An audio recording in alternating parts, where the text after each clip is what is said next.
Welcome to All Things Cardio-Oncology. My name is Steve Caselli. I'm the Executive Director of ICOS. And in this podcast, you'll hear from a diverse representation from our community. We want you to be both informed and inspired by their stories and experiences, and we're so glad that you've joined us today. All right, well, it's always a pleasure to have another conversation with friends and colleagues here at ICOS. So welcome Dan Lenihan and Arjun Ghosh, my co-hosts. Dan is in St. Louis, Arjun in London. We were just talking football, and it's a pleasure to have you both. Thanks for joining today. Yeah, occasionally on our program, we like to highlight some of the work that we do here as an organization. And today, we're going to talk with Dr. Rao about our ICOS Center of Excellence certification program. This program was really a brainchild of Vijay Rao, and so we welcome him today. Vijay, thank you for being with us. Thank you so much for the invitation. Really looking forward to the conversation.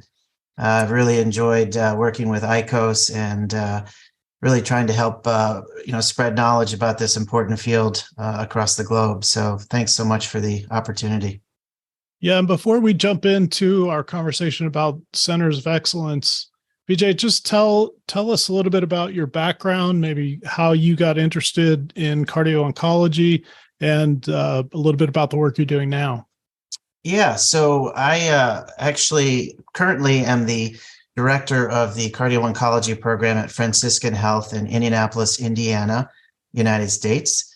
And we've been going probably for about 6 or 7 years now. And my initial interest, I'm a heart failure specialist by training, general cardiologist, and actually got interested in cardio-oncology back during my fellowship days. I was at the University of California, San Francisco at the time, and had applied for a Genentech research fellowship. And during that 1 year, I worked with the CMO of the company, Dr. Hal Barron. We were the only 2 cardiologists at Genentech. And in the process of that year, I spent some time looking at trastuzumab cardiotoxicity in the early days when it was just starting to be discovered that there might be a signal for some LV dysfunction in heart failure. So I started working on that a long while back. And then fast forward to about 2016 or so, when I ended up actually, a funny story, at my current institution, there was an oncologist that I went to high school with who we happened to bump into, didn't realize that either of us were working at Franciscan. And just about that time, started to get interested in cardio-oncology through actually the GCOS meeting, which was at Vanderbilt in Nashville that year, and convinced him to come with me to that conference. And we both left that conference with our eyes wide open, and led to a number of discussions about how we could do better for our patients, and subsequently developed our cardio-oncology program together. So it's been an interesting background that's gotten me into this field. And as you all know, it's grown tremendously over the last 4 to 6 years with the new therapies coming out. And so that's kind of how I got involved. That was super helpful to hear. Your experience obviously has, shaped you in such a way that Centers of Excellence makes perfect sense because you've actually developed a program there. So I'll turn it over to Dan and Arjun for follow-up discussion and questions. Great. Thanks so much, Steve. So really looking forward to this really different and important initiative from ICOS. So maybe, Vijay, I could just start with taking you back to the beginning and, how did you come about this concept and, what led you to think about this Centers of Cardio-Oncology Excellence? Yeah, so it's a great question. I think the initial impetus was, to Steve's point, I think was having built a program and spending a lot of time trying to get over hurdles and through administration. And, we learned so much along the path that it became clear that other programs that were wanting to start up all around the globe were going to probably be facing these same challenges. And ultimately, we have to provide return on investment. Anyone who's built a program knows that you have to, put a plan together, convince your hospital administration that this is something worth doing, which of course, needs resources in order to develop and hire the staff to grow and build a program. And so in the process of doing that, I think it became very clear that, a center of excellence concept, which we see in other spaces like heart failure and other cardiology arenas, you start to see that there's a lot that having this designation can do for a program. So, one is it recognizes groups that have really done some outstanding work in the field. Two, it really provides to the administration a return on investment that we're really going to be focusing on quality and being able to provide better services for patients. And so really, I just got to thinking about this and reached out to Steve. And interestingly enough, at that time, Steve had pointed out to me that Dan and several other members, Jorg Herman, Sarju Ganatra, and Richard Chang, all had sort of independently kind of come to those discussions with Dan. All things ICOS tends to filter through Dan, which is a great thing. And he's able to pull all of us together. So I have to give him a tremendous amount of credit. And we just formed a committee, really a kind of a task force that sort of, met virtually and started talking about the concept. And is this something that we could try to pull together? And I think it was very clear from the beginning, there was a lot of enthusiasm from all of the individuals I just mentioned that it was critical, it was necessary. We were at a time in our field where, it's interesting that when you think of centers of excellence, some of the concepts really revolve around outcomes, right? So they're focused on outcomes and patient safety and, a patient-first approach. And we were at a stage in our field where we really didn't have a lot of that. We didn't have large randomized trials and all of these types of things that you would think of when you think of a center of excellence. But, you've got to start somewhere and you've got to start building. And we figured, we may not have all of the answers right now, but I think if we start building it as the field develops and matures, it would really make sense to get going early and start to develop the concept over time. So that's kind of how we got started. Yeah. So Vijay, this is, it was really a great moment, as you pointed out, we sort of happened to get together on a call, start talking about things, and there you go. It became very obvious that this was an important plan. And I think we were trying to establish, what it is that makes up a center of excellence. So in your mind, at least, how did you choose what the different criteria might be? And were you basing those decisions on some other established template? Yeah, I think as I said, I think there was a lot of the centers of excellence that when you look in other arenas, they really are focused on outcomes type work. So I think upfront, we knew that we would have to think about creatively about what it is we would really want to focus on.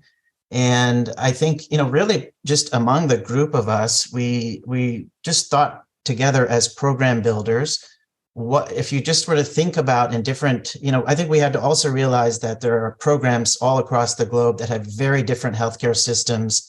Some are academic, some are community-based, that one size really isn't going to fit all. But what we really wanted to do is to kind of cover the breadth and depth of what we thought a center of excellence would look like and be able to set a blueprint for programs so that they could try to achieve a high level of care. And so, I think we started off with, I think volume was one of the first things. You really, in order to be a center of excellence, you can't see 10 cardio-oncology patients a year, right? It's similar to the concept of doing structural heart disease. You really need to do and see a lot in order to really get good at something. And so I think a very starting point for us was just a volume, that you'd really need to be able to see a certain number of patients. And then, we really focused on things like research.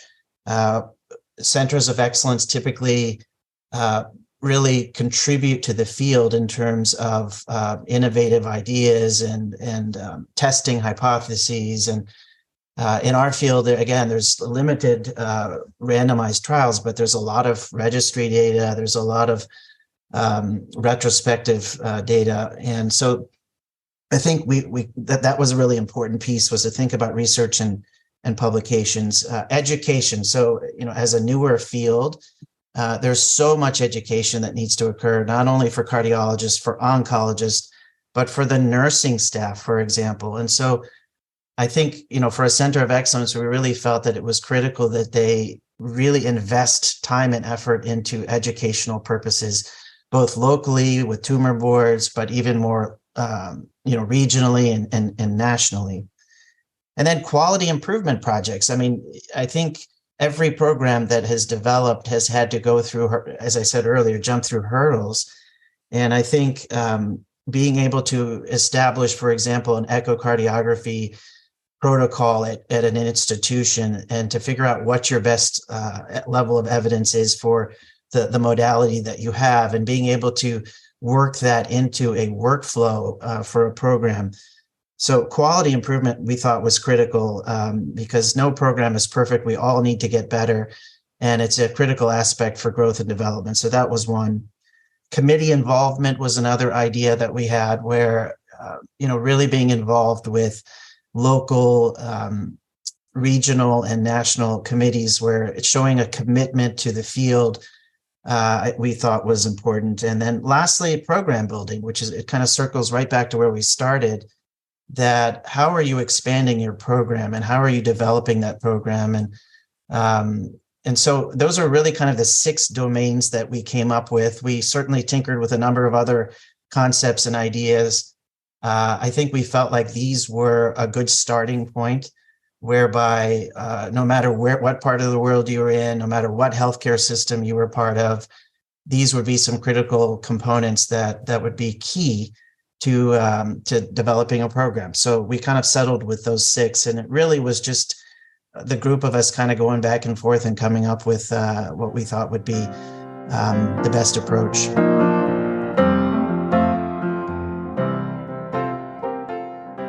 The Global Cardio-Oncology Summit is the leading yearly update in cardio-oncology. This year's meeting will be held in Madrid, Spain, gathering the top experts in research, science, and clinical care from around the world.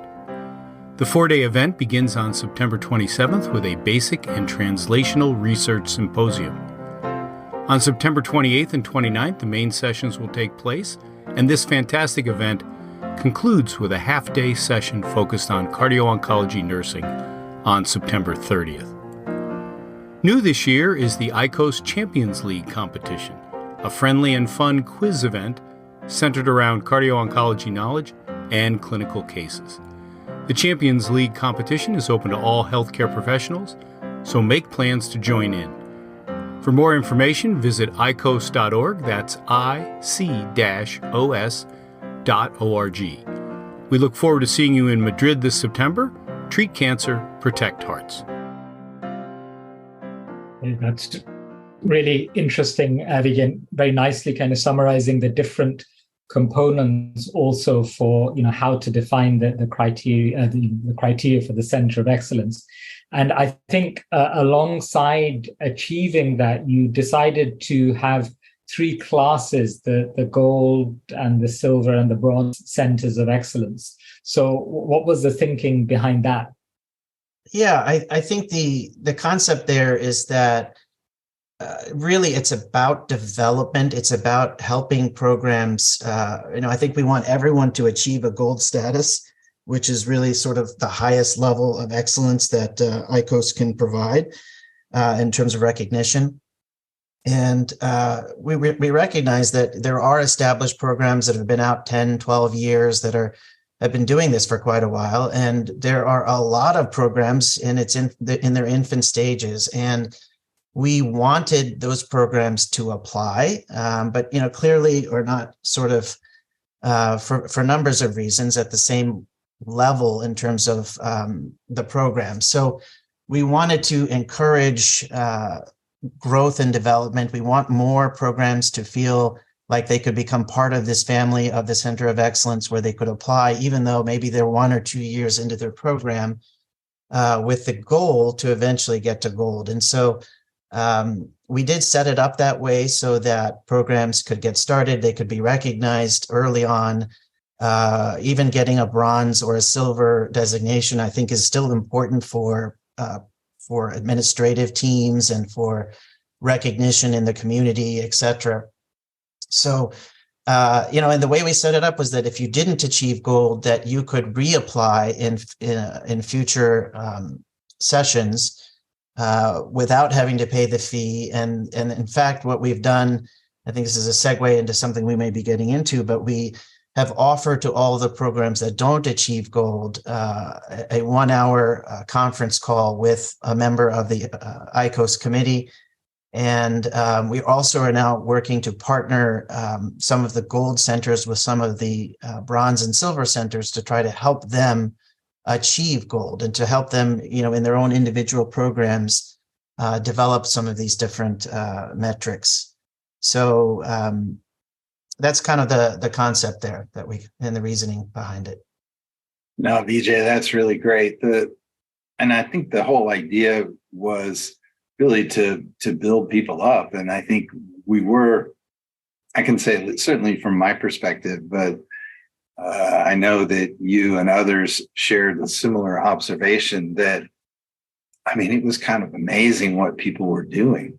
I think we learned so much about, the processes that the different locations put in place to kind of enhance cardio-oncology in their locations. So, we had programs from, Germany and England and Spain and Brazil and, of course, the US and other countries as well. But just hearing about what they did to improve the care in their locality and with the collaborators that they had immediately available to them was astounding. And,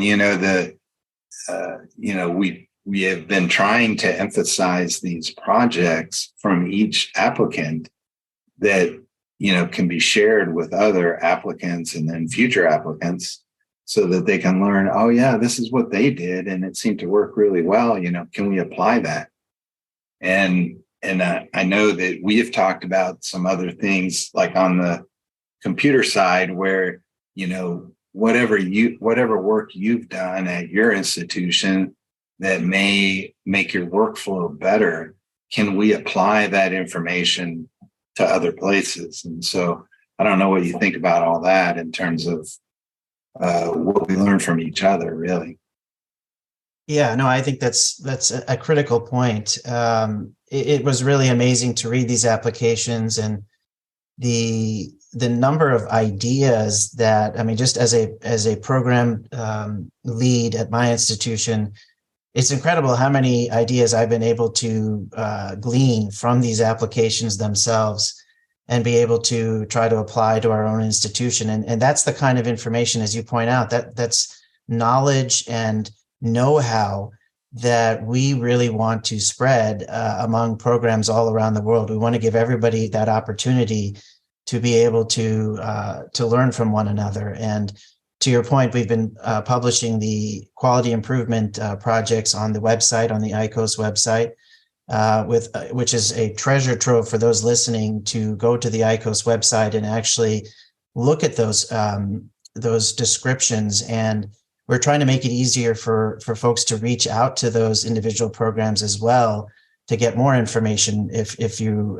would like to get that to help your own program. But yeah, it's absolutely about building up all of the programs around the globe and trying to help one another and share experiences.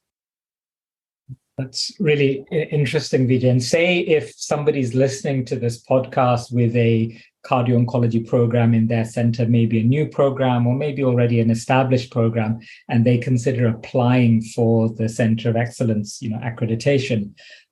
What would the best approach be? How would you advise them? I mean, should they be looking at all the different criteria and trying to meet excellence in all the different domains, or should they concentrate on their strengths? And, how should they approach the application process? Yeah, I think the application is online through the ICOS website, and we have tried to standardize that with a format. I think when we got started, we had a lot of applications coming in with, it made it very difficult to sort of score and rate them when everyone was kind of coming in with a different format and how they were going to address the question. So we've worked hard and learned over a couple of cycles that it's really important to have a standardized format. So if you go to the website, we've tried to make it very clear in terms of what each of the different sections include. And in fact, we actually ask the applicants to rate themselves. They can frankly score themselves, which is very helpful to the committee, so they can get a better sense of where they have their strengths and weaknesses, and just be honest about it. And I think it's a really nice way to go about it. But to your point about the specific domains, I think the eventual goal is to have, obviously, to succeed in each one of those domains. But to your point, not every center is really geared towards, publications, for example, or fellowship training. And so we tried to make the domains broad enough that even for community programs, even for, different healthcare settings, that they can utilize their strengths, but and to help get their score up. And so, but I think, every program, no matter where you are, can work on quality improvement projects. Every program, no matter where you are, can work on program development.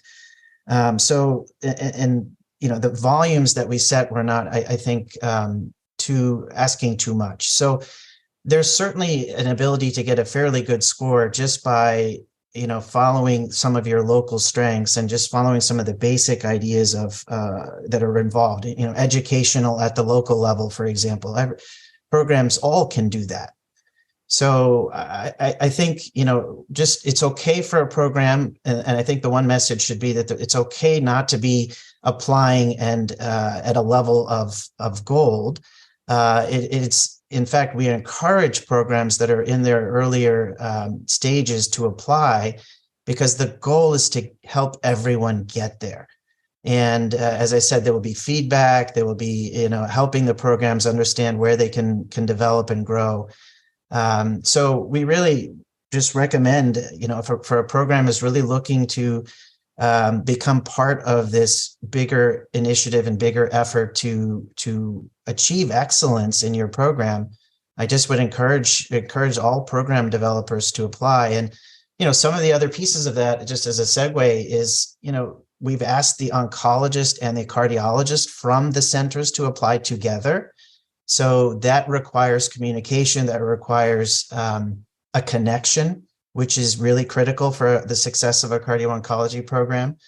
And then we've also, asked for a program lead or an administrator to write a letter for the program, and just going to that particular individual and showing them what you're doing and what you've accomplished also goes a long way towards getting buy-in from your administration to support your program. So there's so many benefits up front to applying just by going through the process and sort of seeing where you stand on each of these domains. I think that it's really, at least personally, I feel it's a great opportunity for programs to apply. No, Vijay, I agree completely. That's really, it's quite motivating for a program that's trying to build, to get some very direct and hopefully productive feedback, from people that have kind of been through the trenches, is really, really a great asset. So how can we, most of the programs that have applied or been confirmed at this point are from the US or Europe.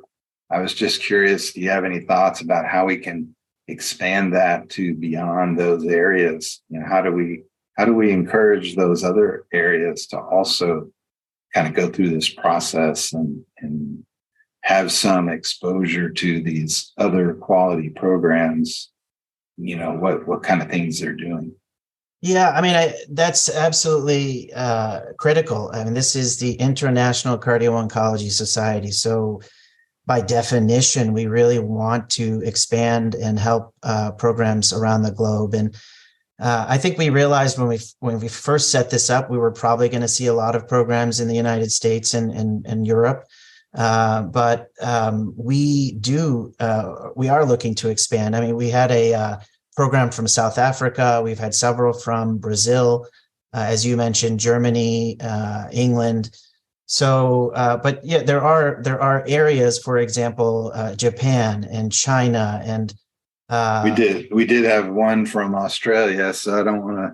Yes, we have had one from Australia. Yeah, so yeah, no, I think there are many areas that we can continue to, encourage and emphasize connections. And I think we have a lot of opportunity for growth, no doubt.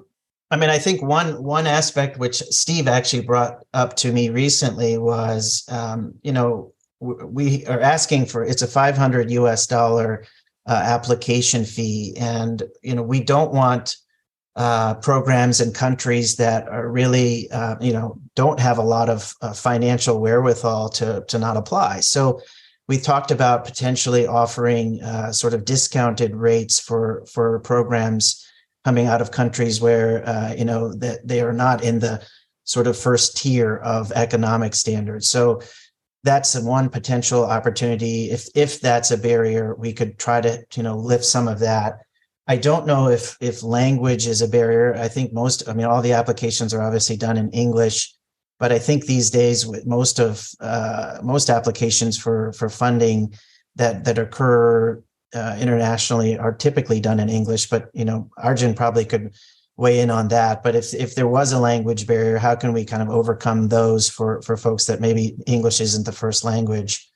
Would be some potential thoughts. And then, of course, there are ICOS chapters meetings that are occurring around the globe. I think there isn't a week that goes by, Dan, that I don't see you in some part of the world I wish I was in. It's an amazing thing, Zoom. So.